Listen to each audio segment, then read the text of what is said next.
Thank you for joining me today for a demonstration on how to start your own vegetable garden. Colonists in East Hampton, like the Mulford family, would have grown their own food and would have planted different crops on their farm. The farmhouse is considered one of America's most significant intact English colonial farmsteads. The farm is of interest not only because of its importance to the history of East Hampton, but because of how old it is. Can anyone guess how old this building is? The house was built in 1680 and has been left relatively unchanged since 1750, so hundreds and hundreds of years. What goes on a farm? In New York, colonists would have grown wheat, which was ground into flour at the windmills. A typical farm in New York included between 50 to 150 acres of land, a house, fields, and a barn. Colonial gardens were very practical. The results were designed around needs rather than aesthetics, although gardens were still considered beautiful. This is Rachel's garden, a recreated 18th century dooryard garden. Rachel's garden at historic Mulford Farm is comprised not only of a number of the plants that were grown by the colonists for medicinal, culinary, dyeing, and housekeeping purposes, but also to supply the home with fresh cut flowers as well.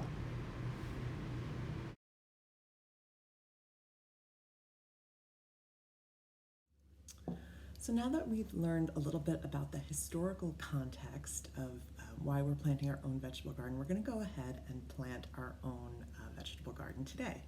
So you're going to need a couple of things. You're going to need pots, you're going to need soil, you're going to need your seeds, you're going to need water, scissors, paper, and a pen.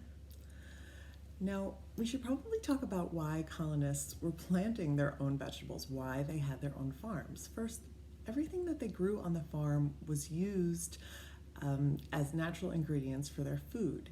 Even when they were baking, they used ground up corn for cornmeal, and that had a consistency like a flour, and that's what they were using as they were baking too. So everything that they used in their own cooking, they were growing on their farm. They didn't have restaurants where they can go and pick up food from any hour of the day, and they certainly didn't have grocery stores either. Now, there are a lot of reasons why we should grow our own vegetables. First of all, it's healthier for us. If we grow our own vegetables and we have more vegetables available to us, we're going to eat more, and that's great for our bodies. Secondly, homegrown vegetables versus vegetables that you buy at the grocery store, the ones at home have less pesticides on them, and that's better for us. And if homegrown vegetables versus vegetables that you get out of a can, the ones at home have more nutrients in them. So we definitely want to try to eat vegetables that we're growing at home, vegetables that are fresh. So the first thing that we need to consider when we're planting our vegetables is where we're going to be planting them and the needs of our vegetables. If you have a lot of space like the Mulfords, you can go ahead and plant them outside in soil. But I don't have that much space, so I'm going to be planting them inside in my pots. And everything that I need to know about what my seeds need, I can research online, or they're on the back of the packets. So it'll tell me when to plant, how much sunlight the seeds need, the aftercare of the seeds, how far apart the seeds need to be, how deep into the soil you need to plant them. Everything is on the back of the packet, which makes it very easy to do. So I bought these small pots at my local dollar store. So what I'm going to do is I'm just going to go ahead and open them up. So today I'm going to be planting chives and beets and onions. So since these pots are small, I've already filled them up with some soil. It's already in there, so go ahead and fill your pots up with soil. And I can't pour the whole packet of seeds in these little pots. I'm just going to take a handful and put them in. These are my chives. I'm going to leave the packet right in front, and then I'm just going to cover them back up with the soil in there. I'm going to move on to my next one. I'm going to do beets in my second one. Open it up. Make a little hole in the soil for my seeds. I'm just going to plant a handful and cover them back up. Again, I'm going to leave my packet right in front, and I'll tell you why in a minute. Next up is my onions. What kind of seeds are you planting today? Anybody have tomatoes for some fresh salad? Maybe my onions and my beets can join you in that salad. And I'm just going to put a handful of little seeds in there and cover it up. After you plant your seeds, you're going to need to give it some water. So I have my watering can. You're just going to give them a little bit. Fresh seeds need some water. And I've covered my table with newspaper because I knew that I was going to be a little bit messy today. Oops, fill them up.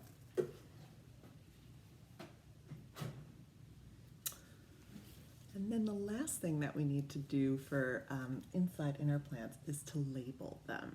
So this way I know which seeds are in which pot.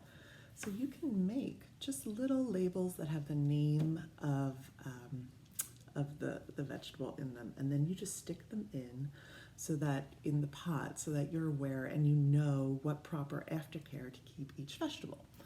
So I just have a sheet of paper and I'm just going to cut it about, I don't know, maybe an inch from the edge.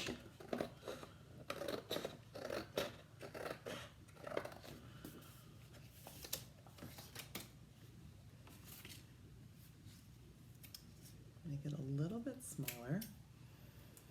I like to give mine a little bit of a tip at the bottom so that it comes to a point like that.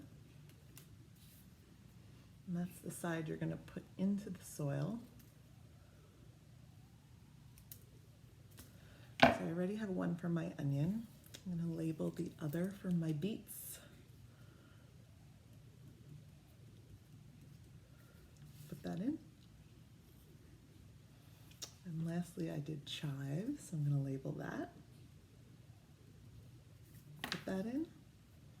And then, like I said, now I know which seeds are in which pot, and I know what aftercare to provide them with. Some plants grow tall, they need to be staked. Some plants need more sunlight, some plants need less sunlight, and so this way you just know what to do with each seed. Now, perhaps you don't have pots that are this small. Perhaps you have larger pots, like this size.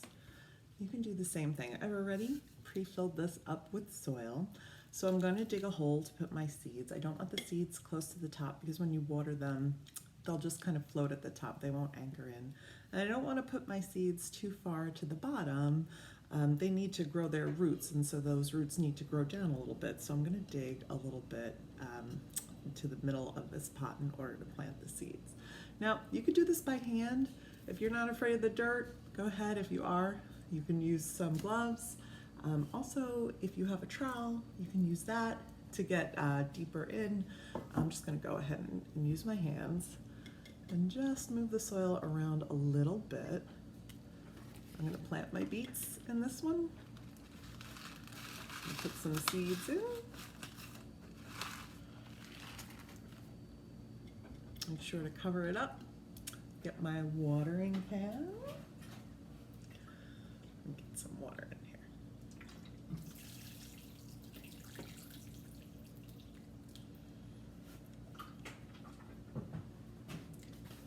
Then again, I'm going to take my paper, cut myself a strip towards the edge.